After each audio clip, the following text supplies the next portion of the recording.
फिर आप लोगों से आज में नया टॉपिक मुझे स्टार्ट करना है। तब तक आप लोगों के कोई क्वेश्चन हो, कुछ क्वेरीज हो तो आप पूछ सकते हैं। ठीक है। Now before I start with this bank reconciliation statement, तो उसके पहले मुझे आप लोगों को एक चीज बतानी है कि लेजर अकाउंट बनाने का एक तरीका और होता है। जैसे कि हमने अभी तक तो सारा काम टी अकाउंट्स में किया है। जैसे कि हम ये कोई एक अकाउंट बनाते हैं और डेबिट में हमने 10,000 लिखा, क्रेडिट में हमने 3,000 लिखा, 6,000 लिखा, डेबिट में फिर 12 आ गया। और फिर ये सब करने के बाद में हम क्या करते हैं कि हम बैलेंस निकाल देते हैं।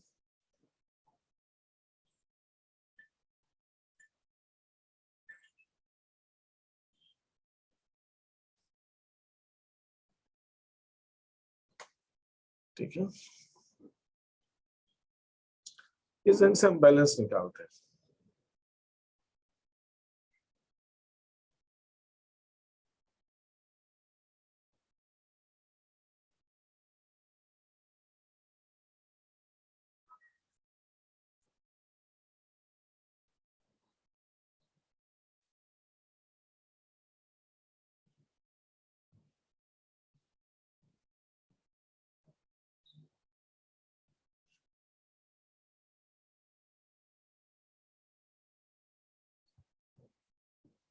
तो हमारा लेजर अकाउंट ऐसे बनता है। दूसरा, एक लेजर अकाउंट बनाने का एक तरीका और हो सकता है। जैसे मैं एक एक स्टेप चलता हूं। ये इस टी अकाउंट्स के अंदर मैंने इधर लिखा है 10,000 डेबिट साइड। तो इस अकाउंट का कौन सा बैलेंस है? डेबिट बैलेंस है इस समय कि क्रेडिट बैलेंस है? तो टी अकाउंट लेजर अकाउंट बनाने एक तरीका ऐसा हो सकता है कि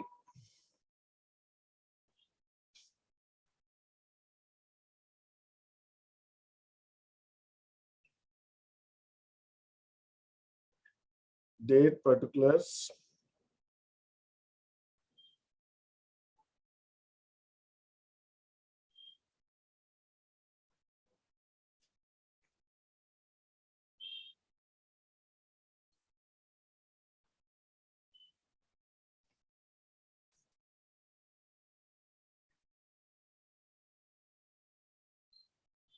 गुड इवनिंग सर।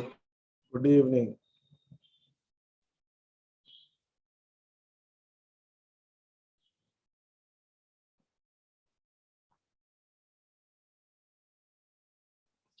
तो जो मैं आप लोगों को कह रहा था कि हमारे पास लेजर अकाउंट बनाने का एक तरीका, तो एक जैसे हम अभी तक बनाते आए हैं लेजर अकाउंट, हमारा लेजर अकाउंट ऐसे बन रहा है। मैंने इधर 10,000 लिखा है लेफ्ट हैंड साइड में।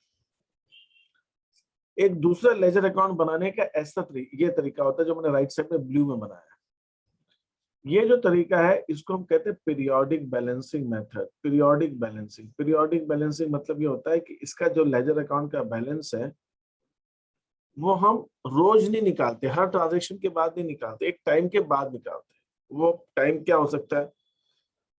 वो एक मंथ हो सकता है, एक ईयर हो सकता है, 3 मंथ्स हो सकता है। वो हमको जैसी जरूरत है उतने टाइम के बाद हम क्या करते हैं, इस अकाउंट के अंदर बैलेंस लिखते हैं और हमें मालूम पड़ जाता है कि भाई इस अकाउंट का 10,000 का डेबिट बैलेंस है। एक ये दूसरा लेजर अकाउंट होता है, इसको हम बोलते हैं परपीचुअल बैलेंसिंग। परपीचुअल का मतलब होता है जो चलता रहे, और ये परपीचुअल, ये अकाउंट जो है परपीचुअल बैलेंसिंग का होता है। इसके अंदर क्या होता है कि हमें किसी टाइम पीरियड की जरूरत नहीं होती कि हम बैलेंस तब निकालेंगे, महीने अभी करते जाए ट्रांजेक्शन, मंथ के एंड में बैलेंस निकालेंगे, ऐसा नहीं होता। इसमें हर ट्रांजेक्शन के बाद हमेशा हम बैलेंस, हमेशा इसका बैलेंस आप कभी भी निकाल सकते हो, और ये जब भी ट्रांजेक्शन होंगे बैलेंस निकलता जाएगा इसका। वो जैसे हम न्यू इक्वेशन बनाते हैं। हाँ ठीक है, न्यू इक्वेशन बनाने के बाद में हम उसके अंदर अकाउंटिंग इक्वेशन में देखते हैं ट्रांजेक्शन लिखने के बाद कि LHS RHS मैच कर रहा है। वहां पे पर्पस क्या होता है, हमारा पर्पस होता है देखने का कि LHS RHS मैच कर रहा है कि नहीं कर रहा। यहाँ पे इस लेजर अकाउंट का हमारा पर्पस ये है कि हम बैलेंस जानना चाहते हैं, और हम बैलेंस कभी भी जानना चाहिए। ऐसा नहीं कि आप मुझसे कहोगे कि मंथ एंड में बैलेंस निकालेंगे तब बताएंगे, ऐसा नहीं है। हमें मुझे बैलेंस जब भी चाहिए तब मुझे इस अकाउंट में मिल जाना चाहिए, ऐसा होता है इसका पर्पस। सर हाँ सर ये डेबिट अपॉन क्रेडिट का मतलब क्या होता है? मतलब सर ये आपने ये क्या कहते हैं लेजर में लिखा है ना, ये क्रेडिट का बगल में ये डेबिट। भी ये मैं बता रहा हूँ, ये बता रहा हूँ। अभी ये राइट साइड में जो ब्लू में लिखा है इसके मतलब मैं बताऊंगा। Okay sir. तो मैं आपसे एक एक चीज करके चल रहा है। यहाँ पर मैंने लिखा है ये 10,000 इस लेफ्ट वाले अकाउंट में पीरियोडिक, अगर मैंने अकाउंट पीरियोडिक मेथड से बनाया है तो मैं यहाँ पे 10,000 लिखा है मैंने डेबिट साइड में। जब मैं परपेचुअल बैलेंसिंग में कोई अकाउंट बनाऊंगा तो मैं यहाँ डेट लिखूंगा। जैसे यहाँ वो लिखते हैं ना टू कैश मान, तो यहाँ पे मैं लिखूंगा टू कैश। ये डेबिट में लिखा है ना, तो यहाँ पे ये जो कॉलम है यहाँ पे डेबिट में लिखूंगा। अच्छा ठीक है। अब जब मैंने डेबिट में से यहाँ पे इस अकाउंट में क्या हो रहा है, ये 10,000 मैंने डेबिट में लिखा है, तो इस अकाउंट का बैलेंस कौन सा है, डेबिट है कि क्रेडिट है? Debit debit balance. तो इस अकाउंट में मैंने डेबिट में एंट्री की, तो यहाँ पे मैं लिखूंगा डेबिट, मतलब बैलेंस कौन सा है, डेबिट बैलेंस है। कितना है डेबिट बैलेंस? 10,000 का बैलेंस। अच्छा ठीक है, ओके फाइन। मैंने यहाँ पे एक एंट्री कर दी बाय परचेजेस, कितने की? 12,000 की। अब इस अकाउंट का कौन सा बैलेंस है, डेबिट बैलेंस है क्रेडिट बैलेंस है? क्रेडिट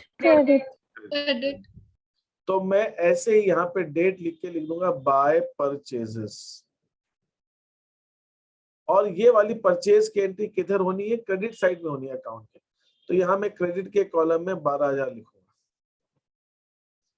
अभी तक इस वाली जो मैंने पहली एंट्री की, इसके इस एंट्री करने से पहले तक इस अकाउंट का डेबिट बैलेंस था 10,000 का, लेकिन ये जो मैंने दूसरी एंट्री कर रहा हूं 12,000 की क्रेडिट में, इससे इस अकाउंट का क्रेडिट बैलेंस हो गया 2,000। यहाँ पे मैं लिख दूंगा क्रेडिट। तो ये जो कॉलम है डेबिट क्रेडिट वाले, ये डेबिट में एंट्री करनी है तो इस कॉलम में लिखना है, क्रेडिट में एंट्री करनी तो इस कॉलम में लिखना है। ये जो बैलेंस है, ये अगर डेबिट बैलेंस है तो यहाँ पे डेबिट लिखना है, ये बैलेंस अगर क्रेडिट है तो यहाँ क्रेडिट लिखना है। ये ऐसे ये चलता है। आप क्या देख रहे हो यहाँ पे, एक चीज आप देख रहे हो कि हर मुझे इस अकाउंट का बैलेंस के लिए रुकना नहीं है। जैसे ये अकाउंट है लेफ्ट हैंड साइड में जो बनाया हुआ है अभी तक जो हम बनाते हैं, इसके अंदर मुझे बैलेंस अगर निकालना है तो पहले मैं बैलेंस निकालना पड़ेगा। इसके अंदर तो मुझे हमेशा बैलेंस तैयार मिल रहा है राइट हैंड साइड वाले अकाउंट। एक और दो ट्रांजैक्शन और करके देखते हैं। यहाँ पे मैंने 6,000 का एक दूसरा ट्रांजैक्शन किया, तो अब यहाँ पे मैं लिखूंगा टू कैश। ये डेबिट में किया 6,000, इसके अकाउंट के डेबिट में, तो यहाँ डेबिट में 6,000। ये 2,000 का क्रेडिट बैलेंस था, अब ये 6,000 का 4,000 का डेबिट बैलेंस हो जाएगा। अगर मैं इस अकाउंट का बैलेंस निकालूं तो इस अकाउंट का बैलेंस 4,000 आएगा डेबिट बैलेंस, तो यहाँ पे 4,000 डेबिट बैलेंस आ रहा है। यहाँ तक आपको जो मैं बोल रहा हूँ राम कहानी समझ में आ रही कि नहीं आ रही? Yes sir. अब मैं एक और ट्रांजेक्शन करता हूँ, यहाँ पे मैं लिखता हूँ बाय बैंक 8,000। अब इसका क्रेडिट बैलेंस हो गया इस अकाउंट का, क्रेडिट साइड ज्यादा है, 20,000 का टोटल क्रेडिट साइड में, डेबिट साइड 4,000 का क्रेडिट बैलेंस हो गया। ये क्रेडिट में लिखा है ना 8,000, तो जब परपेचुअल बैलेंस में यही वाला अकाउंट बनाऊंगा तो मैं यहाँ लिखूंगा बाय बैंक और क्रेडिट में लिखूंगा 8,000। तो 4,000 का डेबिट बैलेंस था, मैंने 8,000 की क्रेडिट एंट्री की, तो इस अकाउंट का क्रेडिट बैलेंस हो गया 4,000। ऐसे बैलेंस बदलता जा रहा है। आप अगर आप बैंक में कभी भी अकाउंट रखोगे और अगर रखते हो और आप बैंक से अपनी पासबुक बनवाओगे, तो बैंक हमेशा पासबुक इस परपेचुअल बैलेंसिंग से बनाकर देता है। बैंक अकाउंट, बैंक वाले आपको ऐसी पासबुक देंगे जिसके अंदर आपका अकाउंट इस ढंग से दिया होगा, इस ढंग से दिया होगा। तो ये परपेचुअल बैलेंसिंग का फायदा ये है कि आप कभी भी अपना बैलेंस चेक कर सकते हो। कभी भी चेक कर सकते हो। ये परपेचुअल बैलेंसिंग का मेथड है लेजर अकाउंट बनाने।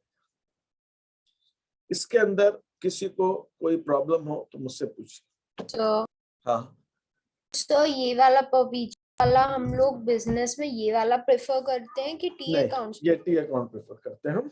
लेकिन आप अगर देखें लेजर जो बाजार में छपे हुए मिलते हैं प्रिंटेड, उसमें परपेचुअल भी रहता है। आपको जो सूट करे आप बोलो। हम लोग पढ़ाने में ज्यादातर टी अकाउंट से यूज करते हैं, बट जो मार्केट में होता है वो लोग परपेचुअल भी कुछ लोग बनाते हैं। मैंने देखे हैं परपेचुअल बैलेंसिंग भी लोग करते हैं। हर ट्रांजेक्शन ऐसा हमें कब जरूरत होती है? हमें सैलरी में ऐसी जरूरत नहीं पड़ती, हमें रेंट में ऐसी जरूरत नहीं पड़ती, हमें जरूरत पड़ती है डेटर्स और क्रेडिटर्स के अकाउंट। पहले कितना पैसा लेना था, कितना आ गया, कितना माल और बेचा, अब कितना लेना है। तो हम कभी भी ये अकाउंट देख के बता सकते हैं तेरा बैलेंस कितना है। एक डेटर का फोन आया, सब बताओ कितना हिसाब किताब है, कितना पेमेंट करना है मेरे को, तो अकाउंट खोला, बता दिया भाई तेरा इतना है। बस हमें कुछ ज्यादा कुछ करने की जरूरत नहीं। इसके अंदर बैलेंस हमेशा हमें हमेशा बैलेंस तैयार मिलता है, हमेशा तैयार मिलता है। This way we can also make a ledger account. Is that okay? Yes sir. तो सर हम जनरल में ऐसा बना सकते हैं? सॉरी, जनरली हम ऐसा बना सकते नहीं, हैं? जर्नल की जर्नली मैं समझा नहीं। जर्नल की बात कर रही हो तुम? क्या कर? मैं जनरली बोल रही, जनरली। हाँ हाँ बना सकते हैं ना, लेकिन अभी आप स्कूल में बनाइए। ये मैं आपको बता रहा हूँ सिस्टम। या आप स्कूल में जब आप बनाएंगे पढ़ाई करते समय, तो आप यही बनाइए, वो यही सब समझते हैं। या आपको मालूम होना चाहिए, इसलिए मैं बता रहा हूँ। और अभी मैं क्वेश्चंस कराऊंगा, उसमें इसकी आपको जरूरत लगेगी, इसलिए बता रहा हूँ। इस चैप्टर में आपको ये समझ आना चाहिए। और आप रियल लाइफ में जाएं कभी बैंक में, तो आप ऐसा देखिए, आप घर में किसी का अकाउंट हो, आप खोलिए पासबुक, ऐसे दिखेगा। ठीक है, ये चीज एक समझ में आई आपको? Yes sir. Yes yes sir. बहुत बढ़िया। अब आप दूसरी चीज देखिए, एक और, ये तो कुछ बेसिक चीजें मैं बता रहा हूँ। बीआरएस तैयार करने भाई, आप जमीन में बीज डालना है अपने को, तो थोड़ा मिट्टी उट्टी खोद के तैयारी करनी पड़ती है कि नहीं करनी पड़ती? तो मैं आपको कुछ चीजें समझा रहा हूँ जो अभी इस डिस्कशन में अपने को लगेंगे। सर तो ये बीआरएस प्रैक्टिकल मतलब ऐसे इसमें कुछ क्वेश्चंस वगैरह रहते हैं कि सिर्फ थ्योरी है ये? प्रैक्टिकल क्वेश्चंस रहते हैं। Okay sir. ठीक है, अब हम आगे देखते हैं। एक और दूसरी चीज जो आपको समझनी है कि जैसे एक ए पार्टी और बी पार्टी आपस में डीलिंग करती है। ये चीज हमने पहले थोड़ी सी की हुई है, लेकिन फिर भी अपन इसको देख लेते हैं, कुछ बच्चों ने शायद नहीं किया होगा। ये दो पार्टी आपस में, they are traders, one is buyer the other is seller. ठीक है, बहुत इंपॉर्टेंट कॉन्सेप्ट है यहाँ पर समझिए। ए अगर सेलर है, एक गुड्स बेचता है, और बी बायर,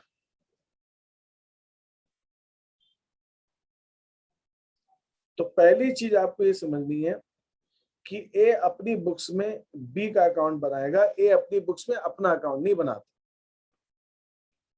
बी अपनी बुक्स में ए का अकाउंट बनाएगा, बी अपनी बुक्स में अपना अकाउंट नहीं बनाएगा।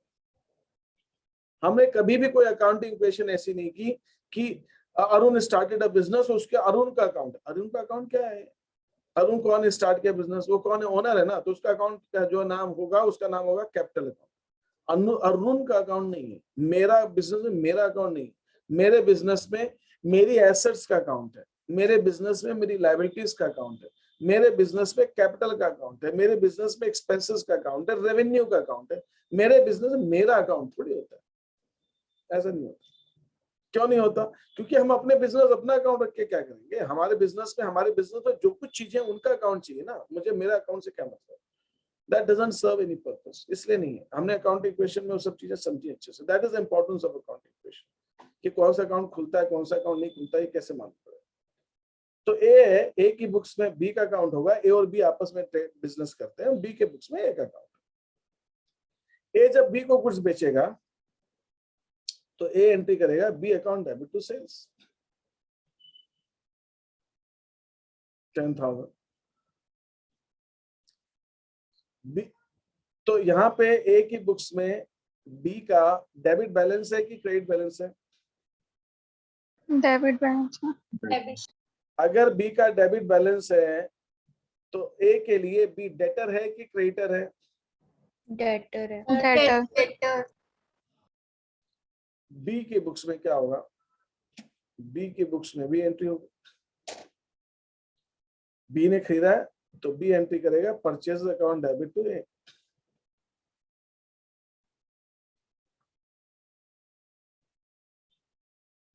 तो बी के बुक्स में ए का क्रेडिट बैलेंस और बी के लिए ए एडिटर है। क्रेडिटर।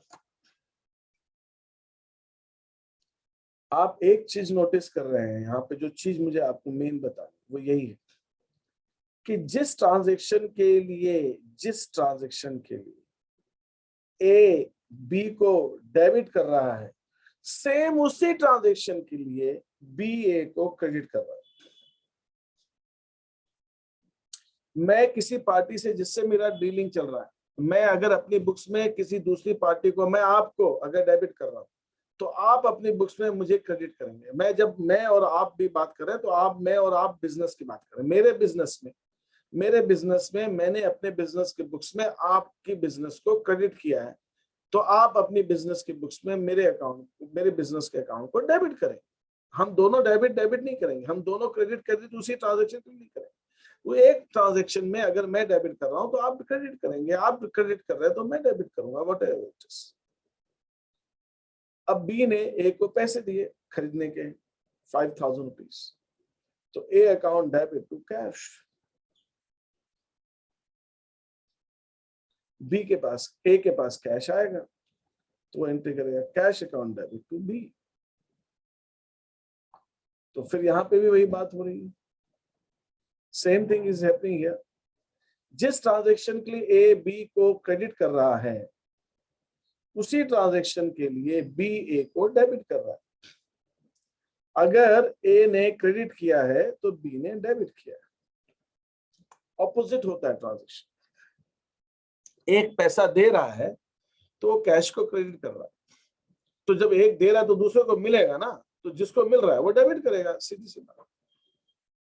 मैं गुड्स बेच रहा हूं, मेरे पास से गुड्स जा रहे हैं तो मैं क्रेडिट कर रहा हूं।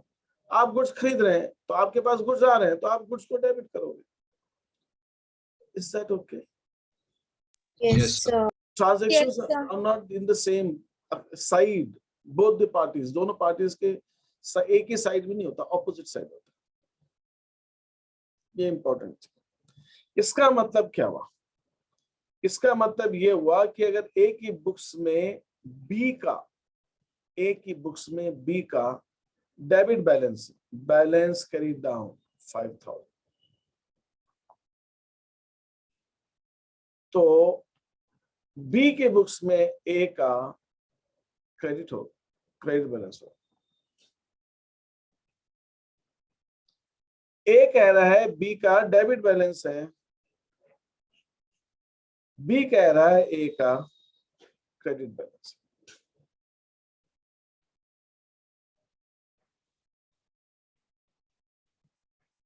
Is that okay? Any other problem?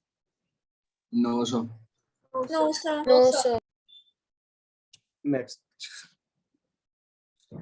जैसे हम अपनी बुक्स में बैंक अकाउंट रखते हैं, हम कौन है? बिजनेस। मैंने अपनी बुक्स का नाम बिजनेस का नाम देते हैं, बिजनेस। हम अपनी बुक्स में बैंक अकाउंट रखते हैं, बैंक अपनी बुक्स में बिजनेस का अकाउंट रखता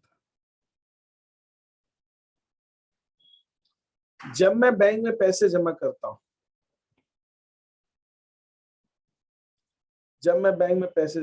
हूं, तो मैं लिखता हूं bank account debit to cash 10,000। Bank के पास कैश आ रहा है, कौन दे रहा है? बिजनेस दे रहा है, तो बैंक एंट्री क्या करेगा? Cash account debit to business, वो लिखेगा बाय कैश। मैं बैंक से पैसे निकालता हूं 2,000 रुपए, तो cash account debit to bank, तो मैं लिखूंगा बाय कैश 2,000। बैंक मुझे पैसे दे रहा है तो लिखेगा business account debit to cash.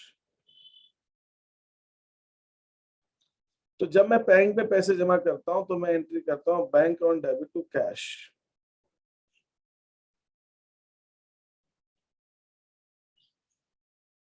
जब मैं बैंक से पैसे निकालता हूं तो एंट्री करता हूं cash account debit to bank.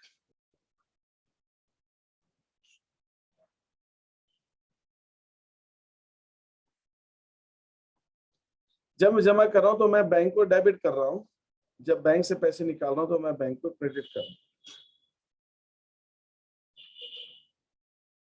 Bank क्या कर रहा है, जब मैं बैंक को पैसे दे रहा हूं इस ट्रांजैक्शन के बदले में, बैंक कर रहा है cash account debit to business.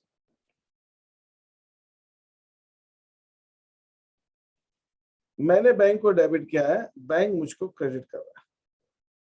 जब बैंक मुझे पैसे दे रहा है तो वो एंट्री कर रहा है business account debit to cash. मैंने जहां बैंक को क्रेडिट किया है वहां बैंक ने बिजनेस को डेबिट किया। ऑपोजिट। मेरी बुक्स कह रही है बैंक के अंदर डेबिट बैलेंस है 8000 का,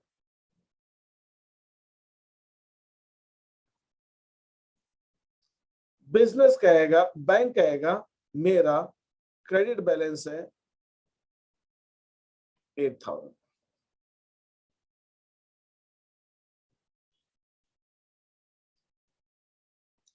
मैं अगर बैंक में पैसे देता हूं, जमा करता हूं, डिपॉजिट करता हूं तो मेरा डेबिट बैलेंस होगा, और मैं ये कहूंगा कि बैंक से मुझे पैसे लेने हैं, बैंक के पास जमा है मेरे पैसे, तो बैंक डेटर है मेरा, बैंक का डेबिट बैलेंस होगा। बैंक क्या कहेगा, बैंक कहेगा मेरा, अगर मैं बैंक से पूछूंगा भाई मेरा बैलेंस बताओ, तो बैंक कहेगा आपका क्रेडिट बैलेंस है, आपका क्रेडिट बैलेंस। आप अगर कभी मैसेजेस चेक करें, आप बैंक में पैसा जमा करते हैं, कुछ करते हैं, तो आप अगर घर पे नोटिस करें तो जब आप पैसे बैंक में जमा करते हैं तो आपका आएगा your account has been credited by ₹5000। Credit हुआ आपका। अरे बैंक में हमने पैसे जमा किए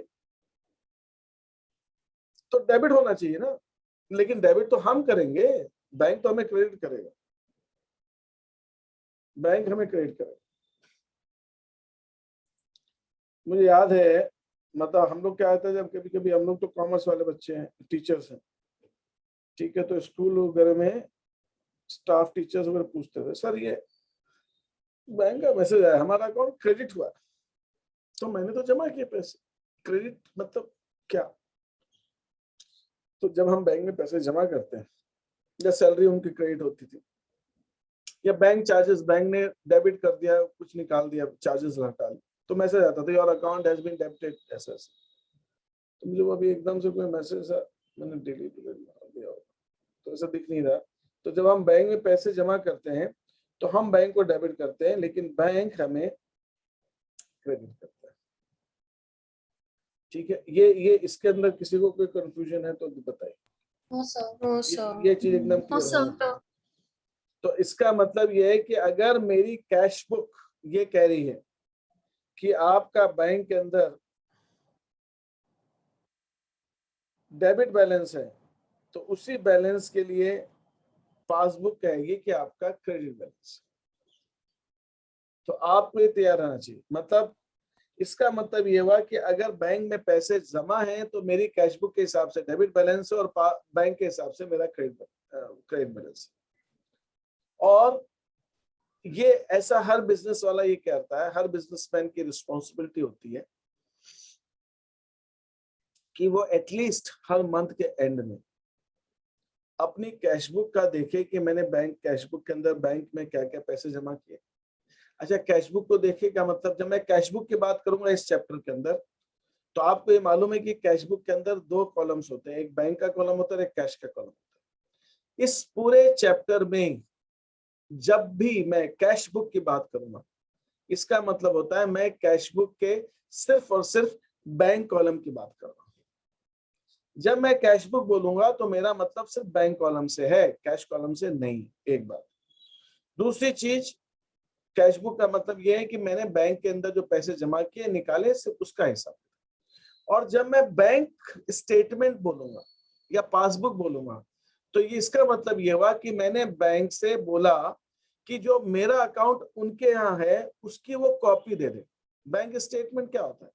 बैंक स्टेटमेंट इज नथिंग कि बैंक में जो मेरा अकाउंट है, बैंक हमें उसकी कॉपी देता है, उसको हम बैंक स्टेटमेंट बोलते हैं। तो उसको अकाउंट की कॉपी देता है मतलब उसने जो मेरे को डेबिट क्रेडिट किया है उसकी उस स्टेटमेंट को हम कहते हैं बैंक स्टेटमेंट। मतलब मुझे चाहिए, मुझे जानना होता है कि मेरा बैंक के अंदर जो है अमाउंटिंग कहाँ डेबिट कहाँ क्रेडिट, क्या क्या चीजें होंगी, बैंक ने कब मुझे डेबिट किया है, कब मुझे क्रेडिट किया है। तो ये मैं जानना चाहता हूँ। ये मेरी इच्छा है जानने की, कि मैं जानना चाहता हूँ कि बैंक हमें कब डेबिट कर रहा है, कब क्रेडिट। और सर पर एक बात बताइए, सर बैंक की स्टेटमेंट को पासबुक ही क्यों कहते हैं? मतलब उसके पीछे कुछ लॉजिक वगैरह है क्या? पासबुक नहीं, इस बारे में मैंने सोचा नहीं कि बट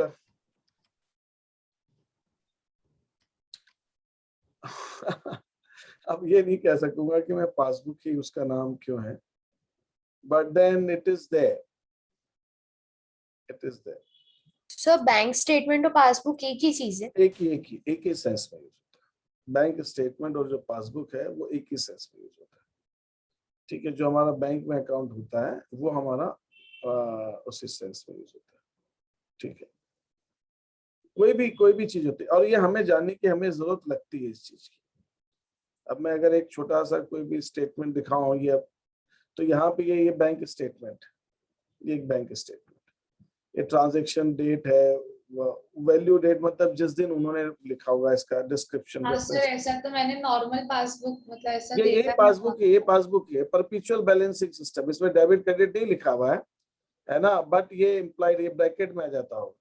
ठीक है, ये passbook, this is all passbook, ये पासबुक। तो मुझे अगर मैं मेरा बैंक में अकाउंट है, अगर मान लीजिए, तो मैं ये जानना चाहता हूँ कि बैंक ने एंट्री क्या की। जैसे मैं कैसे कंट्रोल कैसे करूंगा? मान लीजिए मैंने बैंक में कुछ पैसे जमा कराए, बैंक से गलती हो गई, मुझसे गलती हो गई, मेरे स्टाफ से गलती हो गई, तो मैं चेक कैसे करूंगा कि वो ट्रांजेक्शन हुआ है कि नहीं? मैं तो भरोसे में बैठा हूँ कि मैंने बैंक में पैसे जमा किए, लेकिन बैंक के अंदर जितना मैं सोच रहा उतना तो है ही नहीं, कुछ और अमाउंट है। तो कैसे होगा? तो बैंक का स्टेटमेंट, जो बिजनेसेस करते हैं और बैंक से ट्रांजेक्शन्स करते हैं, वो हमेशा बैंक का स्टेटमेंट लेते हैं। आजकल तो ऑनलाइन हो गया, तो आप कभी भी ले सकते हो। तो पहले तो ये होता था, मुझे याद है कि जब भी हम कभी मेरा अगर कभी कोई बिजनेस का बैंक का स्टेटमेंट लेने जाना है, तो बैंक एक ही बार देगा मंथ के एंड में। और अगर आप उनसे कहो कि भैया एक कॉपी और दे दो, तो वो चार्जेस लेते थे उसके। उनको पेमेंट एक्स्ट्रा लगता था। आजकल तो ये हो गया कि ऑनलाइन है, आप बैंक का स्टेटमेंट जब चाहो तब निकाल लो, पीडीएफ निकाल लो, तुरंत निकल जाता है। It has become easy. तो कहने का सीधा सा मतलब ये कि बैंक स्टेटमेंट आप मांगते हो और अपनी कैशबुक से आप उसको मैच करते हो। आप देखते हो कि अपनी कैशबुक में हमने जमा किया तो बैंक ने क्रेडिट किया है कि नहीं किया। हमने बैंक से पैसे निकाले तो बैंक ने उसकी एंट्री की कि नहीं की। कोई मिस्टेक हमसे भी हो सकती है, बैंक से भी हो सकती है, और हो जाती है मिस्टेक, ऐसा कुछ नहीं। तो आपको मैच करना रहता है, ये हर बिजनेस वाले को करना रहता है। यही मैचिंग का जो प्रोसेस है, ये बैंक रिकंसिलिएशन स्टेटमेंट यहाँ से स्टार्ट होता है। बैंक रिकंसिलिएशन स्टार्ट ही यहाँ से होता है, जब आप मैच करते हो अपनी कैशबुक को पासबुक से, अपनी कैशबुक को बैंक स्टेटमेंट से। ठीक है, मतलब मैचिंग मतलब यही ना कि हमने बैंक को जितने से क्रेडिट किया है पासबुक को उतने से मतलब बैंक को हमें क्रेडिट करना चाहिए।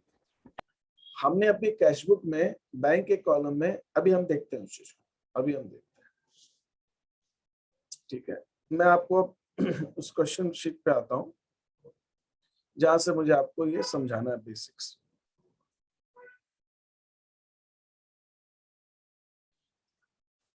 और लेकिन मैं अभी ये जो चीजें, इसको हम कैसे कहते हैं मैचिंग वगैरह, ये मैं आपको बताता हूँ एक सेकंड।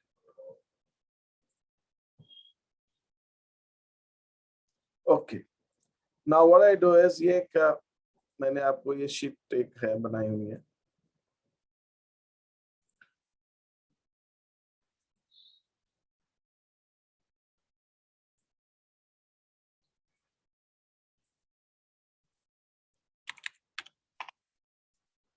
एक लड़का है केवल जैन, ए बिजनेसमैन लड़का, one man, and he has a bank account, उसका बैंक में अकाउंट है और वो डबल कॉलम अपनी कैश बुक रखता है। और जब जून एंड हुआ 21 जून 2021, तो उसको बस बैंक से ईमेल से उसको बैंक स्टेटमेंट मिला जून का। अब नेचुरली जब बैंक से स्टेटमेंट मिलेगा तो अपनी कैश बुक से मैच करेगा कि मेरा बैलेंस कितना, मेरी कैश बुक के हिसाब से मैंने बैंक में कितना जमा कर रखा है और बैंक ने कितना कर रखा है। तो जब उसने मैच किया तो उसने ये पाया कि उसकी कैश बुक दिखा रही कि उसका बैंक के अंदर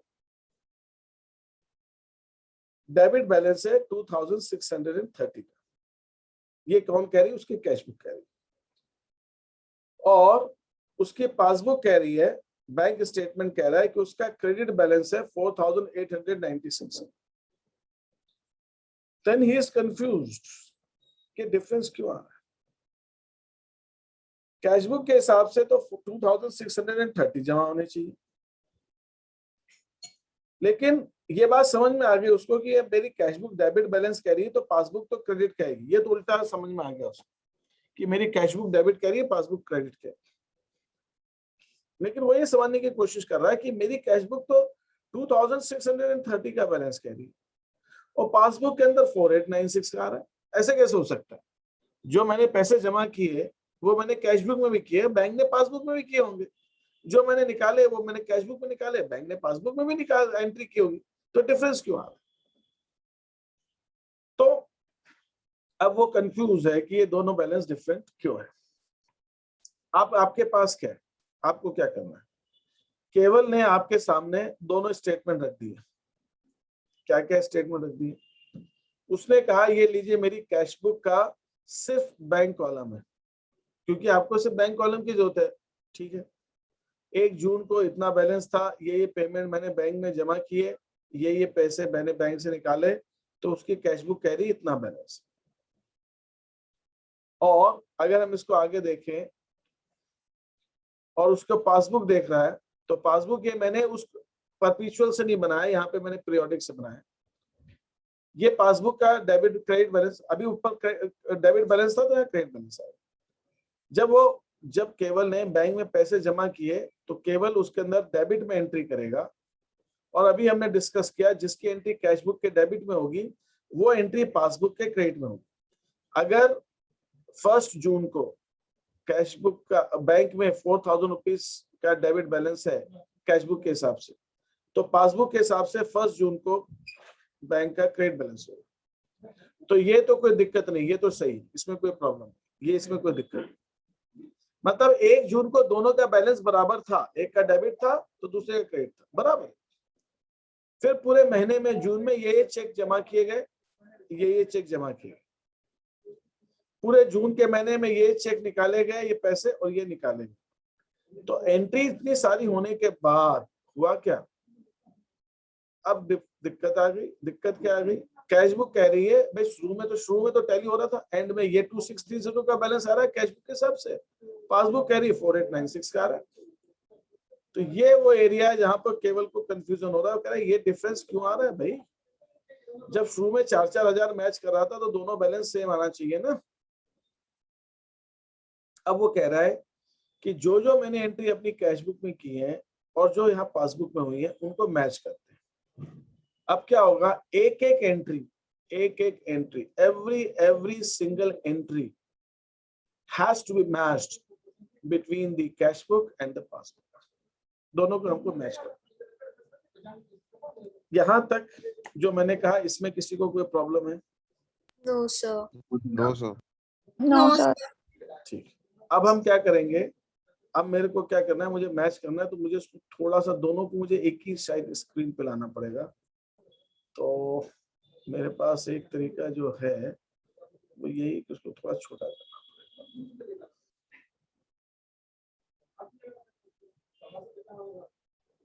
हो गया, ठीक है, डन। पर हेडिंग नहीं आ रही लेकिन पूरा दिख रहा है। आप लोगों को कोई प्रॉब्लम तो नहीं आ रही है? Is it fine? Yes sir. Yes sir. अब मुझे मैच करना है।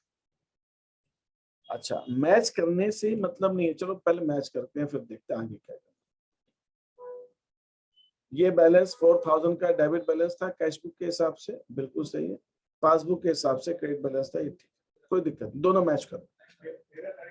अब मैं क्या करता हूँ, एक एक साइड मैच करता हूँ। पहले मैं कैशबुक का डेबिट साइड पासबुक के क्रेडिट साइड से मैच करता हूँ, फिर ऑपोजिट करेंगे डायगोनल, तो ठीक है, एक एक साइड मैच करते हैं। ठीक है, ये हो गया।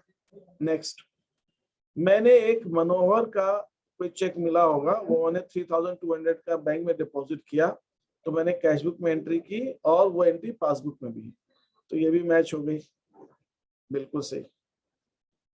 फिर एक दामोदर दास का चेक है, ये भी मैच हो गया, बिल्कुल सही। फिर एक नानक जी का चेक है, ये भी सही है, ये भी मैच हो गया। अब एक देवी दयाल एंड सन्स का चेक है 1400 का, ये यहां पे है कैशबुक में लेकिन यहां नहीं। ओके। एटकिंसन का एक चेक है 100 रुपीज का, ये कैशबुक में है लेकिन पासबुक में नहीं। ओके। खन्ना एंड कंपनी का एक चेक है 450 का, ये कैशबुक में है लेकिन पासबुक में नहीं। ओके। ये 3 चेक हैं जो मेरी कैशबुक में एंट्री हुई है लेकिन पासबुक में नहीं। इसके पीछे रीजन क्या हो सकता है कि मैंने बैंक में चेक तो डिपॉजिट कर दिया, मेरी बैंक इन पार्टीज की बैंक को अप्रोच करेगी और इन पार्टीज के बैंक से जब इसको रिस्पांस मिलेगा तब मेरी बैंक इनको बढ़ाएगी। तो इसका मतलब ये चेक मैंने डिपॉजिट तो कर दिए लेकिन इनकी एंट्री अभी बैंक की बुक्स में नहीं हुई। और ये वो एंट्रीज हैं, 3 एंट्रीज जो मेरी कैशबुक में है लेकिन पासबुक में नहीं। और एक ये एंट्री ऐसी है 700 की जो मेरी पासबुक में है लेकिन कैशबुक में नहीं। तो डेबिट क्रेडिट जो पूरी तरह से मैच करने चाहिए थे वो इन 4 एंट्रीज के कारण मैच नहीं कर रहे। 3 एंट्रीज कैशबुक में और 1 एंट्री पासबुक में। Any questions here? सर तो मतलब जब हम चेक देते हैं तो बैंक तुरंत उसकी एंट्री नहीं करता? नहीं करता, कभी नहीं करेगा। बैंक को पैसा मिलेगा तब करेगा। अच्छा, मैं क्या मेरे पास भी एक तरीका, मैं वेट करूं कि बैंक जब करेगा तब करूं, तो मैं भूल जाऊंगा। मैं इसमें किसी की गलती नहीं है। अगर ये कैशबुक मेरी है तो मेरी गलती नहीं है। मैंने जब चेक जमा करूंगा तो तभी लिखूंगा आज मैंने जमा करा, आज अभी मान लीजिए मैं 5-6 बजे 4 बजे बैंक बंद होने से पहले जाके जमा कराता हूँ। कल छुट्टी है गणेश चतुर्थी की, और मैं कल ले जाऊं बैंक स्टेटमेंट निकालूं उनकी वेबसाइट से अपना अकाउंट खोल के नेट बैंकिंग, और मैं देखूं कि यार मेरी कैशबुक के अंदर तो चेक जमा बता रहा है, बैंक ने तो नहीं किया। अरे बैंक कब करेगा? बैंक परसों करेगा, परसों है सैटरडे, परसों सैटरडे है, तो परसों अगर सैटरडे को उसको पेमेंट तो मिलेगा नहीं, परसों तो बैंक चेक लगाएगा, फिर संडे मंडे को जाके या ट्यूसडे को जाके बैंक में पैसा है। तब तक क्या होगा? मैंने तो अपना कैशबुक का बैलेंस आज ही बढ़ा दिया, मैंने तो आज ही बढ़ा दिया, थर्सडे को ही बढ़ा दिया।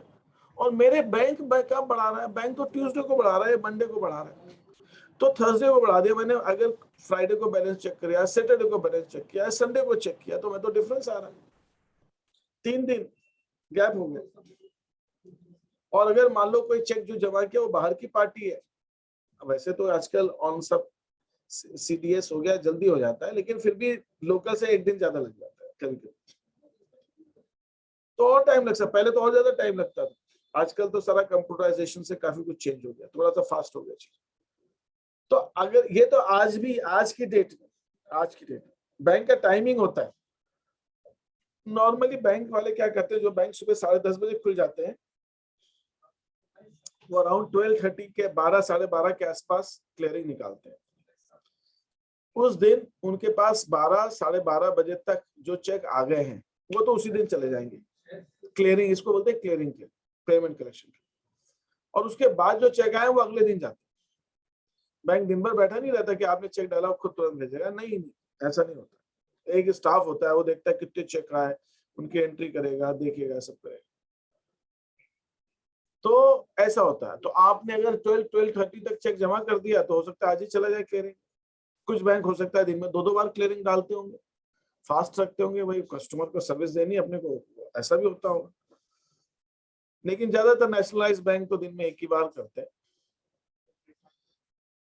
तो वो क्लियरिंग में फिर अगले दिन जाता है। वो हो सकता है आजकल थोड़ा सा चेंज हुआ सिस्टम। तो मान लीजिए बैंक 12 साढ़े 12 बजे क्लियरिंग निकाल रहा है, मैंने 1 बजे चेक डिपॉजिट किया, मैंने तो उसी समय अपनी एंट्री कर दी कैश बुक के अंदर, बैंक ने तो की नहीं। कल छुट्टी आ गई, परसों सैटरडे आ गया, फिर संडे आ गया, तो मंडे को क्लियरिंग में जाएगा वो, तो ट्यूसडे को मेरे अकाउंट में आएगा पैसा। समझे आप बात? तो ऐसा चीजें हो सकती है, इस वजह से डिफरेंस आता है। तो ये आपको समझ में आया कि डिफरेंस, ये मैंने 4 डिफरेंसेस कैसे निकाले। Yes yes sir. अब मैं क्या करूंगा, मुझे इसको आपको दिखाना है कि ये आपको आइडेंटिफाई करने के बाद करना क्या है। मैं आपको शीट देने वाला हूं, आपको ये चीज करनी है। इसके बाद करना क्या है, इसके बाद आपको एक स्टेटमेंट बनाना है जिसके अंदर आपको रीजंस लिखने हैं डिफरेंस के। वो रीजंस लिखने कैसे, ये 3 चीज क्या बता रही है, इसके लिए मैं यहाँ पे बता देता हूँ, क्योंकि वहां पे मैं लिखूंगा तो आपको शायद अगर नहीं समझना है तो आप यहाँ समझ सकते। इनके नीचे मैं लिखूंगा ये 3 चेक्स के लिए, चेक्स डिपॉजिटेड इन बैंक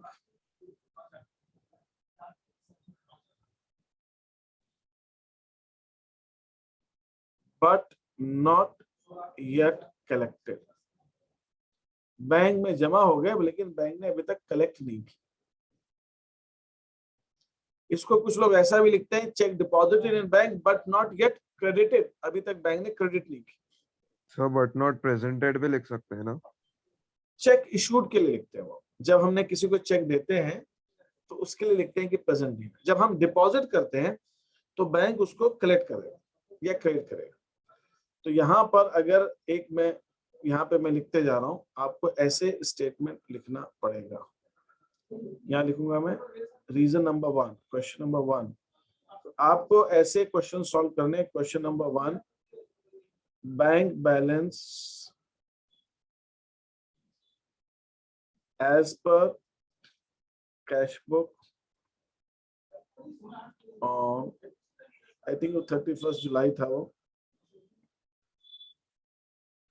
2096 और जो 2096 अगर मुझे सही याद है। Bank balance as per passbook और सेम डेट,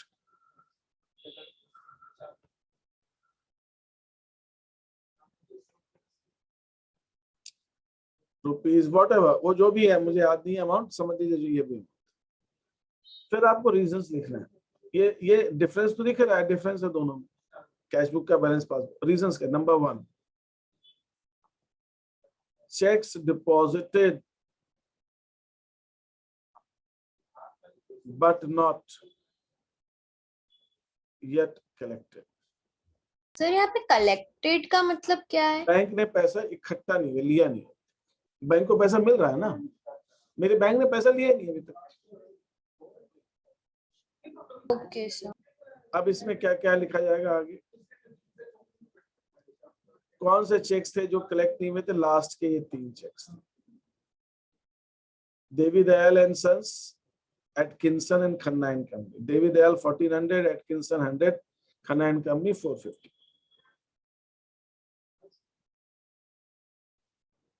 तो आप यहाँ लिखेंगे देवी दयाल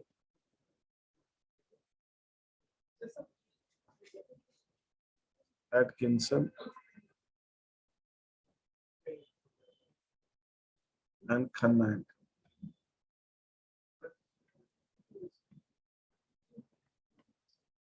ये चेक हमने बैंक में डिपॉजिट किया लेकिन बैंक ने कलेक्ट नहीं किया, तो दिस इज रीजन नंबर 1 जिसकी वजह से डिफरेंस आया। दूसरा रीजन क्या था? दूसरा रीजन था ये किस वजह से हो सकता है, कोई बता सकता है? बैंक ने 700 रुपीज हमको क्रेडिट कर दिए डिविडेंड्स के, ये क्या कारण हो सकता है, ये क्या मतलब डिविडेंड का मतलब क्या है? और तो शेयर्स पे हमें सर डिविडेंड शेयर्स जो होल्ड करते हैं उसका डिविडेंड आता है। ठीक है, तो ये बैंक के पास कैसे आया? मतलब हमको खबर नहीं लगी, बैंक को मिल गई खबर। तो डायरेक्ट बैंक सर या तो हो अकाउंट। सकता है कंपनी ने आरटीजीएस कर दिया हो। हाँ, हमने कंपनी में अपनी अकाउंट की डिटेल दे रखी थी और बैंक, उस कंपनी ने हमारे अकाउंट में डायरेक्टली पैसे जमा कर दिया। आपने कैशबुक के क्वेश्चंस में पढ़ा होगा कि बैंक कस्टमर डायरेक्टली डिपॉजिटेड, किसी कस्टमर ने डायरेक्टली डिपॉजिट कर दिया, तो ये वो अमाउंट है जो हमें नहीं मालूम पड़ा, बैंक ने वो डिविडेंड दिया कंपनी ने, और डिविडेंड हमारे खाते में डायरेक्टली आ गया, उनके पास बैंक डिटेल थी, हमारा अकाउंट उनके बैंक कंपनी के पास लिंक था, उन्होंने डायरेक्ट पैसे जमा कर दिए। तो हाँ, आरटीजीएस मतलब आरटीजीएस और एनईएफटी ये दो ट्रांजैक्शंस होते हैं नेट बैंकिंग के, जो हम अमाउंट ट्रांसफर करते हैं ना किसी को, तो वो आरटीजीएस और नेट बैंकिंग का होता है। आरटीजीएस 2 लाख से ऊपर का अमाउंट का होता है, और एनईएफटी होता है, और वो हम डायरेक्टली कर सकते हैं। तो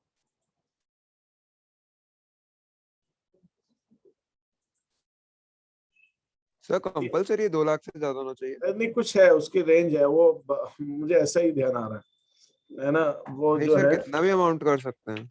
नहीं वो एक होता है आईएमपीएस होता है शायद, हाँ यस सर। आईएमपीएस जो होता है वो तुरंत के तुरंत ट्रांजेक्शन हो जाता है, उसके अंदर वो होता है अमाउंट आपका, उसके अंदर आप कितना अमाउंट कर सकते हो। ये सारे जो टर्म्स मैं आपको बोल रहा हूँ, ये जो बात हो रही है, ये नेट बैंकिंग से होता है। ठीक है, अगर मेरे को कभी भी बैंक के अंदर ट्रांजैक्शंस करने हैं या डायरेक्टली पेमेंट्स ट्रांसफर करना है, तो then this is there.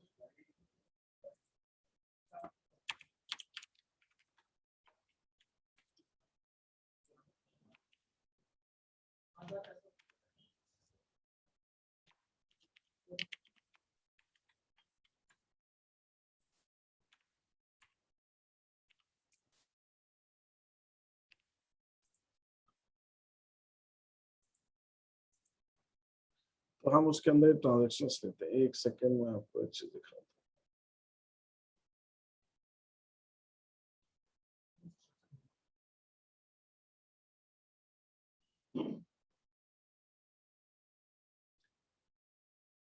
Let me show you.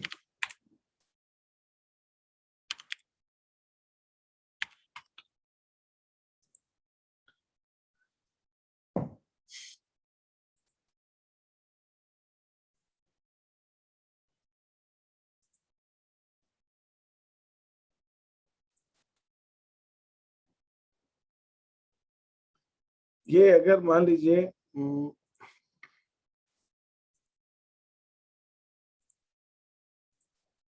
कोई बैंक अकाउंट है, मुझे ट्रांसफर करना है, if I have to transfer some amount, तो उसको ट्रांसफर करने, देखिए आईएमपीएस फंड्स ट्रांसफर, ये एक आप फंड्स ट्रांसफर कर सकते हैं। आईएमपीएस में क्या चीज रहता है, IMPS inward and outward transaction are available 24/7, कभी भी आप किसी भी दिन, संडे मंडे कभी भी, there are no holidays restrictions इसमें, तो आप कभी भी इसको ट्रांसफर कर सकते हैं।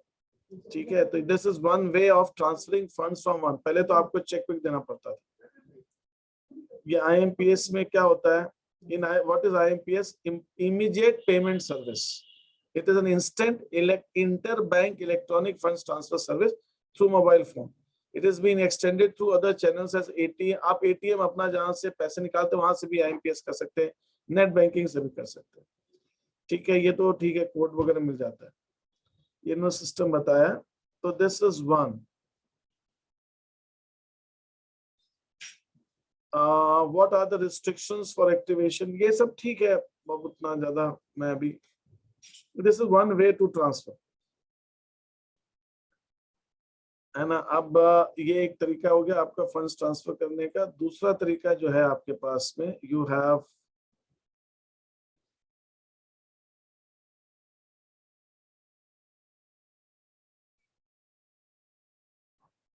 ये देखिए, आईएमपीएस करना है या आरटीजीएस करना है कि एनईएफटी करना है। यहाँ देखिए ऊपर आ रहा है डिफरेंस क्या होता है तीनों में? ये दिखाया, use bank transfer service to send money beneficiary holding account in other bank. किसी भी बैंक में उनका अकाउंट होता है, इसके अंदर आपके बैंक में चार्जेस लगते हैं थोड़े से, और इसके अंदर आप कभी भी तुरंत के तुरंत अमाउंट ट्रांसफर हो जाता है, इसमें टाइम नहीं लगता। क्या होता है कि एनईएफटी में एक चंक होता है, चंक का मतलब होता है कि एक टाइम साइकिल होता है, जैसे आप साइकिल मान लीजिए 2 घंटे का है, एग्जाम्पल दे रहा हूँ, तो मान लीजिए अभी एक 7 o'clock होने जा रही है, दूसरा साइकिल 9 बजे, तो 9 बजे तक जितनी भी एनईएफटी होंगे वो एक साथ ट्रांसफर हो जाएगा आईएमपीएस में, और फिर उसके बाद दूसरे 2 घंटे बाद फिर एक साथ ट्रांसफर हो जाएंगे। वो इकट्ठे करता रहता है, ऐसा नहीं कि मैंने अभी पेमेंट दिया अभी आपके अकाउंट में आ जाएगा, वो डिपेंड करता है। वो उतने टाइम पे, जैसे क्या होता है कि आप ऐसा मानिए कि जैसे एक पोस्ट बॉक्स है, चिट्ठी डाली हुई है, वो इकट्ठा हो रही है वहां पे, जो टाइम आएगा उस टाइम वो सारी निकलेंगी, एक साथ चली जाएंगी, दैट इज एनईएफटी। आईएमपीएस में तो आप जब पैसा ट्रांसफर करते तो उसी समय हो जाता है, immediately. NEFT transaction initiated through, ये तो उन्होंने, हाँ, know more about IMPS and RTGS, ये तो अभी हमने देखा, ये आपके उसके अंदर है, जो आपको थोड़ा बहुत ये मालूम होना भी चाहिए, आपको बीएस के अंदर मिलेगा। आरटीजीएस में 2 लाख का अमाउंट है, एनईएफटी में कोई मिनिमम अमाउंट नहीं है।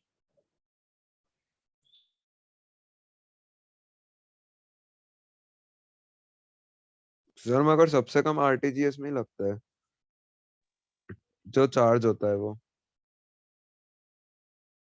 तो म्यूट है। आरटीजीएस के अंदर ये 2 लाख का मिनिमम रिस्ट्रिक्शन दे रखा है कि आपके पास 2 लाख का मिनिमम अमाउंट होना है, मैक्सिमम 10 लाख तक कर सकते हैं। एनईएफटी में मिनिमम कुछ भी नहीं है, आप कितना अमाउंट भी ट्रांसफर कर सकते हैं, और वो 10 लाख तक कर सकते हैं। ठीक है, ये RTGS is real time gross settlement, this system where the processing of funds transfer instruction take place at the time they are received, real time, जब आया उसी समय। Also the settlement of funds transfer instructions occurs individually or on an instruction by, मतलब ये तुरंत की तुरंत हो जा रहा है। एनईएफटी के अंदर deferred net settlement, मतलब इकट्ठे एक साथ होगा एक टाइम के बाद। Funds transfer transaction settle in batches में फंड्स ट्रांसफर होते हैं, कंटिन्यूअस नहीं होते। Individual settlement in RTGS. Presently, NEFT operates half yearly batches. आधे घंटे से चलती batches. 48 hours चलेगी, लेकिन आधे घंटे से। The first batch will commence रात को 12:30 बजे चालू हो जाएगी पहली बैच, और लास्ट बैच जो है 12 बजे खत्म हो जाएगी। तो ये 24 घंटे हो रहा है ना, आधे घंटे के गैप से चलता है। ठीक है, और तो आरटीजीएस और एनईएफटी में क्या मतलब, सॉरी, आरटीजीएस और आईएमपीएस में क्या डिफरेंस होता है? इसके अंदर आईएमपीएस और थोड़ा सा फास्ट होता है। I think I have not used that IMPS, but then वो और फास्ट होता है, इसमें थोड़ा सा और पढ़ना पड़ेगा। we'll have to read it more to find out what is that. ठीक है, अब ये पर ट्रांजैक्शन सरल व्यापारी, इन्होंने अलग अलग रिस्ट्रिक्शंस लगाए हुए हैं। अंडर कॉर्पोरेट बैंकिंग, मतलब आपका बैंक अकाउंट बिजनेस अकाउंट है, तो उसमें लिमिट ज्यादा है, आप ज्यादा अमाउंट ट्रांसफर कर सकते हैं। ठीक है, तो अब ये थोड़ा सा और स्क्रीन पे पढ़ना पड़ेगा जी। सर तो जो हम फोन पे गूगल पे से ट्रांसफर करते हैं वो आईएमपीएस होता है ना? वो कह रहे हैं कि आईएमपीएस आप नेट बैंकिंग मोबाइल बैंकिंग पे ज्यादा सुटेबल है, ऐसा ही कह रहा है। ठीक है, मेरे को वो कंफर्टेबल नहीं रहता, मैं तो सिस्टम पे करता हूँ जब भी, तो मैंने कभी ऐसा क्या नहीं। फोन पे वगैरह वो तो अलग चीज है ना, दैट इज यूपीआई का जो सिस्टम है वो अलग है, लेकिन आप एक अकाउंट से डायरेक्टली दूसरे अकाउंट में भी ट्रांसफर कर सकते हैं। ठीक है, लेकिन ये जो है अकाउंट टू अकाउंट है ट्रांसफर, लेकिन आईएमपीएस के अंदर कुछ और भी होगा, इसका एडवांटेज होगा। ये आईएमपीएस तो तुरंत हो जाता है एंड इट इज फास्टर। तो ये मुझे एक बार थोड़ा सा देखना पड़ेगा कि आईएमपीएस में इसमें और क्या क्या डिफरेंस है बेसिकली। ठीक है, तो ये मैंने आपको कुछ चीजें इन दोनों की बताई।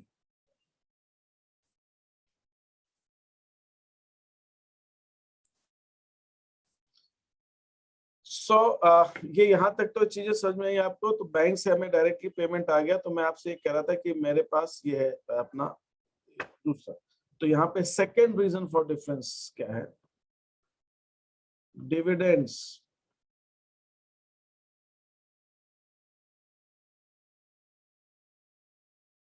Directly collected by bank.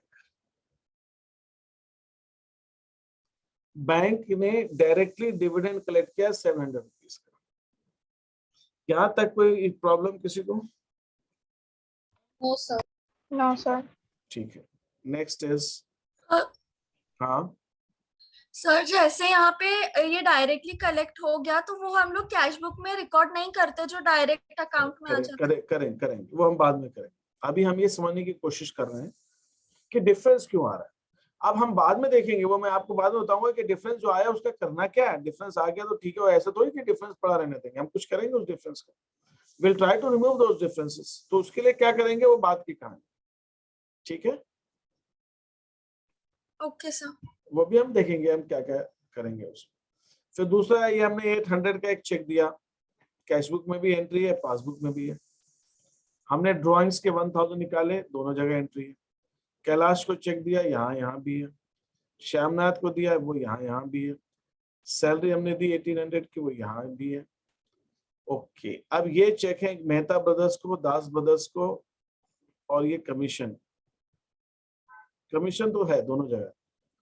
Commission तो हमारी कैश बुक में भी है और पासबुक में भी है। ये दो एंट्रीज हैं जो हमारी कैश बुक में है, पासबुक में नहीं है। और ये एंट्रीज हैं दीज टू जो हमारे पास पासबुक में है लेकिन कैश बुक में। तो ये जो हमारे पास कैश बुक में है और पासबुक में नहीं है, इसका मतलब क्या, ये हमने चेक दिए हैं उनको, मेहता ब्रदर्स को, दास ब्रदर्स को, ठीक है। और ये ब्रदर्स BROS जो लिखा रहता है ना, ये शॉर्ट फॉर्म है ब्रदर्स का। इसको ब्रॉस नहीं पढ़ना कभी, ब्रॉस नहीं है, कोई ब्रॉस या ब्रास या कुछ नहीं है, ब्रॉस है ना, बच्चे ब्रॉस पढ़ते। दे आर ब्रदर्स, शॉर्ट में हम लिखते हैं BROS। 1900 and 1700। और ये दो चार्जेस हैं, इलेक्ट्रिसिटी चार्जेस। अब ये जो इलेक्ट्रिसिटी चार्ज है बैंक ने डायरेक्टली पे किया, मतलब क्या हुआ, हमने बैंक को बोला होगा कि भाई बिजली का बिल आएगा ऐसे ऐसे, आप पे कर देना। हमने उसके अंदर, जैसे आजकल म्यूचुअल फंड वगैरह में लोग इन्वेस्ट करते हैं, वो डायरेक्टली आपके अकाउंट से पैसा कट जाता है। तो उसी ढंग से ये इलेक्ट्रिसिटी चार्जेस का हो गया, डायरेक्ट हमने ऑथराइज किया हुआ बैंक को, कट गया पैसा। फिर एक कलेक्शन चार्जेस है। तो ये चार ट्रांजेक्शंस, दो ट्रांजेक्शंस कैश बुक के और दो पासबुक, ये वो हैं जिनकी वजह से डिफरेंस आ रहा है। तो हम इनको भी लिखेंगे अपने। चेक इशूड, इसको हम बोलेंगे, हाँ रीजन में लिख देता हूँ, इसको हम बोलेंगे check issued but not presented. Check issued, issue कर लिए बट नॉट प्रेजेंटेड, लेकिन अभी तक वो हमारे बैंक के पास आई नहीं। ये जिनको हमने चेक दिया, ये तो वो चेक जमा करना भूल गए, उन्होंने रखा हुआ अभी तक अपने बैंक में जमा ही नहीं किया उन्होंने। या अगर कर भी दिया है तो उनके बैंक ने हमारी बैंक से पैसा कलेक्ट नहीं किया। तो ये दो चेक्स ऐसे, तो इनको बोलेंगे check issued but not presented. तो मैं क्या करता हूँ, इसको भी लिखता हूँ, ये दो चेक्स कितने कितने के, 1900 and 1700, मेहता एंड दास। तो ये दो रीजंस हो गए। नेक्स्ट टू रीजंस है हमारे। Third reason, checks issued but not present। किस किस के हैं, मेहता ब्रदर्स के हैं और दास ब्रदर्स के। एक 1900 का है और एक 40। ये दो। फोर्थ रीजन क्या था, electricity charges directly paid by bank. Electricity charges directly paid by bank ₹80। Bank ने डायरेक्टली पे कर दिया। एक और रीजन था कलेक्शन चार्जेस, बैंक ने ₹4 का कलेक्शन चार्ज लगाया। कलेक्शन चार्ज मतलब ये बैंक चार्ज है कि बैंक ने पैसा कलेक्ट किया होगा, किसी चेक का पेमेंट किया होगा। जब आउट स्टेशन का चेक होता है दूसरे सिटी का, तो बैंक उसके लिए कुछ चार्जेस लेता है, चेक कलेक्ट करेगा। वैसे लोकल का नहीं लेता, लेकिन आउट स्टेशन का लेता है। तो collection charges not recorded in cash book. मैंने यहाँ थोड़ा सा स्टेटमेंट ₹4। तो ये वो 5 रीजंस हैं जिनकी वजह से हमारी कैश बुक और पासबुक में डिफरेंस आ रहा है। तो आपको मैं जो शीट आज शेयर कर रहा हूं उसमें आपको ये रीजंस आइडेंटिफाई करने हैं और ये आपको मुझे कल देने हैं, कल तक। आप चाहें तो ये जो मैंने रीजंस लिखे आप इसका स्क्रीनशॉट ले सकते हैं। एक इसका ले लीजिए पेज का और एक नेक्स्ट पेज का। मैंने थोड़ा सा ये डायगोनल जा रहा है लिखने में, टेढ़ा हो गया, बाकी आप ले सकते हो। तो आपको मालूम रहेगा, आपको ऐसे आइडेंटिफाई करके रीजंस लिखने पड़ेंगे कैसे लिखने। ठीक है, मैं चेंज कर दूं ये slide. Yes, sir. Yes, sir. Yes, sir. ये इसका लेना है। If you want to take some screenshot you can take. हाँ सर, इसका भी लेना। सर तो ऐसे हर क्वेश्चन में लिखना पड़ेगा विद रीजन? यस, आपको रीजन लिखना है। आज का टास्क आपका ही है। Okay sir. सर तो इसी टाइप के रीजंस रहेंगे ना सभी में? या डायरेक्ट करेक्ट ऐसे नहीं। Check issued but not presented, check deposited but not collected, ये तो होगा ही होगा। कुछ बैंक में डायरेक्टली लिखे होंगे और एक थोड़े बहुत डिफरेंट हुए मैं भी बता देता हूँ। मतलब ये आई वुड लाइक कि आप इसका जो भी आपको स्क्रीनशॉट लेना हो ले लीजिए। Is that okay? Done? Yes, Yes, sir, sir. done. Yes sir. अब दूसरी चीज जो मुझे आपको कहनी है वो ये है, नेक्स्ट इज दिस। अब ये मैं आपको शीट भेज रहा हूँ। ये फर्स्ट क्वेश्चन है, दिस इज द सेकंड। ये टास्क 2 हम कल करेंगे। इसके अंदर उसी फर्स्ट क्वेश्चन का सेकंड पार्ट हम कल करेंगे। ये क्या करना है वो तो कल देखना। ये second question, practice question number 1। ये इसका बैंक कॉलम दिया हुआ है आपको और ये यहाँ दे रखा है। अब यहाँ पे एक चीज आपको ध्यान रखनी है कि बैंक ने यहाँ पे इंश्योरेंस प्रीमियम डायरेक्टली पे कर दिया, इलेक्ट्रिसिटी चार्जेस डायरेक्टली पे कर दिया। ये डिविडेंड 500 रुपए का अलग है और बैंक ने 3500 का डिविडेंड कलेक्ट किया वो अलग। हमारे को एक चेक आया होगा किसी कंपनी से डिविडेंड का, हमने बैंक में जमा कर दिया, वो अभी तक बैंक को नहीं मिला है पैसा उसका। लेकिन एक बैंक के पास डायरेक्टली डिविडेंड आया है वो अलग, तो ये अलग अलग मान के चलेगा। ये फिर हमने कोई रेंट का दिया, ये ठीक है आप तो मैच सर हम इसे क्या लिखेंगे? Dividend deposited but not collected. Collected by bank, बिल्कुल। और ये लिखेंगे dividend directly collected by bank. Okay sir. ये सेकंड क्वेश्चन। तो इसमें डेट नहीं डालनी पड़ती क्या जब हम रीजंस लिखते हैं कि किस डेट के ट्रांजैक्शन की रीजन है? जरूरत नहीं है, हम वो पूरे मंथ वाइज मैच करते हैं उसको। देखिए क्या होता है, डेट किस लिए जरूरत नहीं है। अगर मान लीजिए मैंने किरण से मुझे ये करंट से मुझे चेक मिला 10,000 रुपीज का 3 मार्च को, मैंने 3 को जमा कर दिया। बैंक ने अगर इसकी एंट्री 5 तारीख को भी कर दी तो उसमें फर्क क्या पड़ता है? उसी दिन बैंक थोड़ी क्रेडिट कर, तो डेट लिखने की जरूरत ही नहीं। अभी ये मैंने चेक एक जमा किया था, संजय का चेक आया मेरे पास 8 मार्च को, मैंने जमा किया 7,500 का। ये चेक बैंक ने 10 मार्च को कलेक्ट किया है, तो क्या फर्क पड़ता है? बैंक को तो 2-3 दिन ज्यादा लगेगा ही लगेगा ना, वो तो ऑब्वियस बात है। मैंने सूरज को चेक दिया है, कब दिया मैंने? ये सूरज को चेक दिया 18 मार्च को, लेकिन बैंक ने इसका पेमेंट 20 मार्च को किया, उससे क्या फर्क पड़ता है? तो बैंक तो 2-3 दिन बाद ही करेगा ना ट्रांजैक्शन, तो नॉर्मली जो मैं चेक दूंगा या डिपॉजिट करूंगा। तो इसलिए डेट हम नहीं देखते, बस ये देखते हैं यार इस पूरे महीने में नहीं हुआ तो अब अगले महीने हुआ कि नहीं हुआ, फिर हमें फॉलोअप करना पड़ता है। बैंक की गलती तो नहीं है, कोई चेक पड़ा हुआ है बैंक ने करना ही भूल गए या कहीं मिसप्लेस हो गया। कई बार पार्टीज फ्रॉड करती है, मैं जानता हूँ। एक मेरा ब्रदर जो है उस टाइप का बिजनेस करता है मार्केटिंग का, वो बताता है कि वहां की एक पार्टी ने चेक, पंजाब की कोई पार्टी थी, उसने चेक दे दिया हमको और हमने माल उसको भेज दिया और उसकी बैंक से सेटिंग थी और बैंक से उसने बात कर ली कि ये चेक जो है डिसऑनर मत करना, लेकिन अभी इसको होल्ड पे रखो, पेमेंट मत करना। 1 महीना सर हो वो गया, 15-20 दिन होल्ड पे हो जाता है। 15-20 दिन होल्ड कर लेती है पार्टी चेक देने के बाद में। आप बैंक से बात कर लेते हो, उनकी अगर बैंक से अच्छे टर्म्स है तो बैंक होल्ड कर लेता है।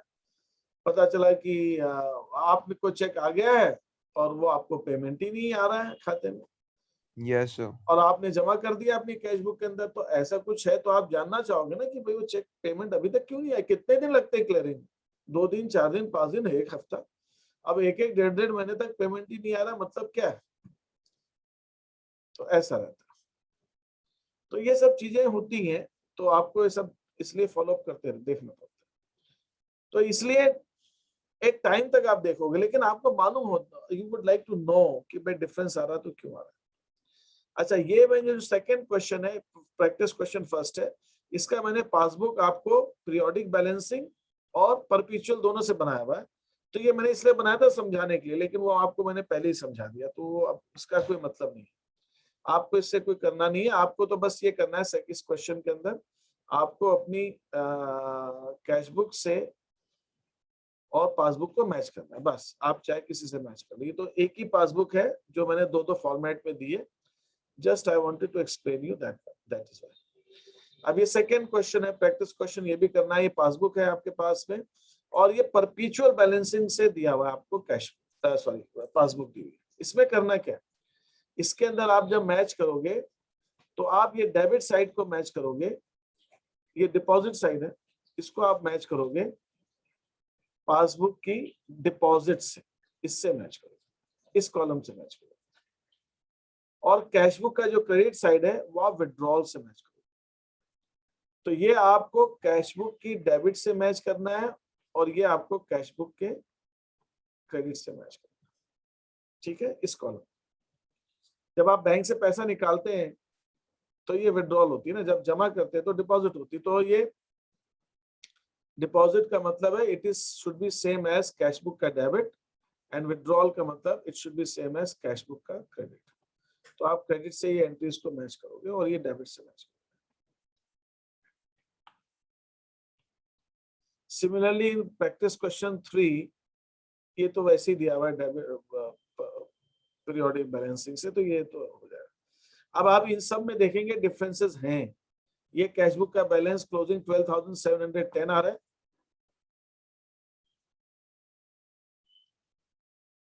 और देखिए यहाँ पे खास बात क्या है, इतना डिफरेंस है दोनों में कि मेरी कैशबुक भी कह रही है कि डेबिट बैलेंस 12,710 का, और पासबुक भी कह रही है डेबिट बैलेंस है 9,890। मतलब डिफरेंस का अमाउंट ज्यादा हो गया, मैं भी डेबिट वो भी डेबिट, मतलब ये तो this is the but that is how that is there. तो ठीक है, वो कोई खास बात नहीं।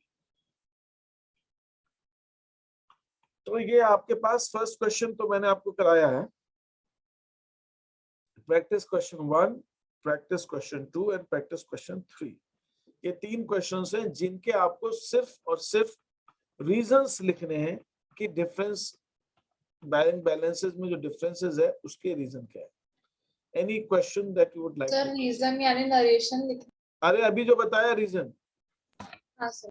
ये रीजन बताया ना कि किस वजह से डिफरेंस आ रहा है, check deposited but not collected, ये यही तो रीजन है जो स्क्रीन पे दिख रहा है, ये रीजन हाँ सर ठीक है। किस वजह से डिफरेंस आ रहा है। ठीक है, any other questions, any other query that you have? Sir sir reasons वैसे मतलब जहाँ पे चीजें मिसमैच हो रही है वो डेट डाल के लिख देना है ना, डेट कि वहाँ डालने पे की क्या- जरूरत ही नहीं है, मैंने भी डेट डाली नहीं, मैंने तो बस रीजन लिख दिया, check deposited but not collected. Sir फिर ऐसे कैसे पता चलेगा कि ये कौन सी एंट्री में रीजन दे रहे हो? ये मतलब जैसे मतलब मैंने कि मैंने तो मींस लाइन वाइज लिखना है ना। मैंने अभी यहाँ पे आपको इकट्ठा, जैसे 3 चेक थे जो डिपॉजिट किए थे, अभी तक बैंक ने कलेक्ट नहीं की, तो मैंने उन तीनों का अमाउंट, ये तीनों का ये हेडिंग डाल दिया, तीनों में एक ही रीजन और तीनों के पार्टी के नाम और अमाउंट लिख दिया। ये तीन मिसमैच हो रहा है वहाँ पे रीजंस लिखना है। जहां मिसमैच है बस उनको लिखना है। और क्या कारण हो सकता है, अगर कैशबुक में मैंने चेक की डिपॉजिट की एंट्री की है, बैंक ने नहीं की, तो उसका रीजन यही होगा ना कि मैंने चेक डिपॉजिट किया होगा, बैंक ने पैसा कलेक्ट नहीं किया। तो आप इस Yes. हेडिंग के अंदर ये हेडिंग डाल के वो सारे चेक लिखेंगे जो आपने डिपॉजिट किए लेकिन बैंक ने नहीं लिखे। इसी ढंग से आप ये हेडिंग डाल के check issued but not presented, ये हेडिंग डाल के वो सारे चेक लिखेंगे जो आपने इशू किए लेकिन अभी तक उनका बैंक ने पेमेंट नहीं किया। और फिर जो बैंक ने डायरेक्ट पेमेंट कर दी है वो आप लिख दोगे कि बैंक ने ये डायरेक्ट पेमेंट कर दिया, या बैंक को डायरेक्ट पेमेंट मिला है तो आप ये लिख दोगे कि बैंक को डायरेक्ट पेमेंट मिला है। और कुछ बैंक चार्जेस हैं जो बैंक ने एंट्री की है, हमने कैशबुक में नहीं की, वो आप लिख दो ये बैंक चार्जेस कैशबुक में हमने नहीं लिखे। तो आप अगर देखोगे तो रीजंस बस यही होंगे, चेक एक तो इशूड बट नॉट प्रेजेंटेड जो आपने कैशबुक में क्रेडिट किए, check issued but not presented, एक सबसे कॉमन रीजन एक ही है। नेक्स्ट रीजन जो है आपका checks deposited but not collected,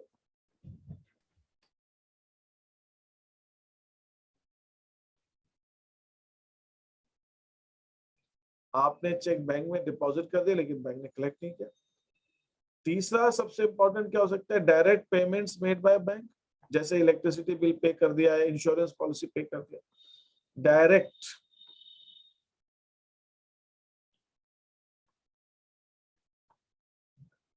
payments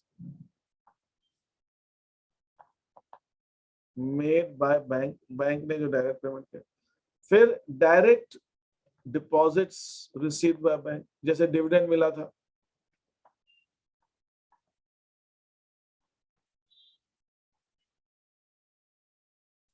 bank को डायरेक्ट किसी कस्टमर ने डिपॉजिट कर दिया, बैंक को डिविडेंड मिल गया, ऐसा कुछ हो गया। नेक्स्ट रीजन हो सकता है bank charges.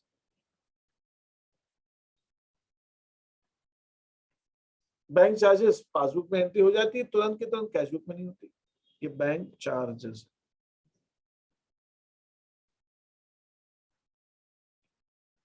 Sixth is interest, bank ने अलाउ किया या बैंक ने चार्ज किया, बैंक अलाउड या चार्ज बाय बैंक।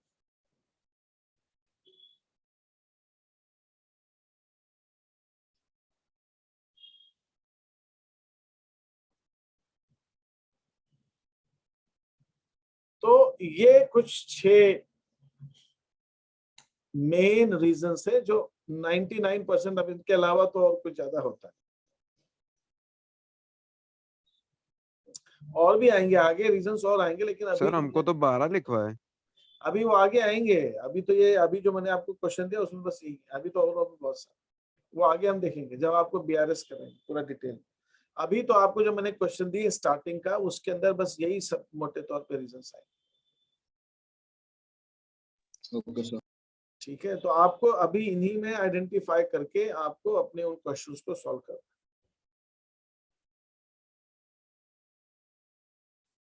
ठीक है, Yes, Any- sir. any Yes, other sir. any other doubt, any other confusion, कोई चीज पूछनी है? No Note.